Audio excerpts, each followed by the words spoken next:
नाज़रीन मेहरान टीवी में भलीकार मां हां मुबशर सोलंगी ऐं मां आहियां पेरिया गुल। सब खां पहिरीं हिकु नज़र हेडलाइंस ते।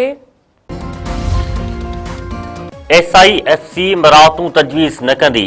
IMF हुकूमत के नवा स्पेशल इकोनॉमिक ज़ोन ठाहिण खां रोके वरितो। पाकिस्तान चूंड कयल शयुनि ते GST शरह के मयारी 18% ताईं वधाइण ते IMF सां इतफ़ाक़ करे वरितो। पाकिस्तान कर्ज़ प्रोग्राम लाइ IMF जूं 23 शर्तूं तस्लीम करे वरितियूं। IMF जे शर्तुनि में खाद ऐं कीड़ा मार दवाउनि ते एक्साइज़ ड्यूटी में 5% इज़ाफ़ो ऐं आला क़ीमत वारियुनि मिठियुनि शयुनि ते एक्साइज़ ड्यूटी मुतारिफ़ कराइण समेत ॿियूं शयूं शर्तूं शामिल।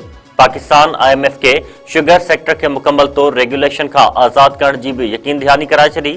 पाकिस्तान तरफ़ां IMF के बिजली जे शोबे में टैरिफ एडजस्टमेंट जारी रखण जी भी यकीन दहानी। हेंगोर जा भरिसां 5 ॾींहं अॻु पुरसार नमूने गुम थियल दुकानदार जो रोहड़ी केनाल मां लाश हथ। नेपार जा वेझो रोहड़ी केनाल मां दुकानदार आमिर सहतो जो लाश मिलियो। मक़ामी टोबन लाश कढी अस्पताल पहुचायो, जिथे वारसन लाश जी आमिर सहतो तौर सुञाणप कई। मुरीद शाख मां अगवा थी वियल दुकानदार के बाज़ियाब करण जी दावा। खंबरा पुलिस मुक़ाबले दौरान शबीर मेमन के बाज़ियाब कराए वरितो। पुलिस मूजिब कचे में मुक़ाबले दौरान दुकानदार शबीर मेमन के बाज़ियाब कराए वियो आहे।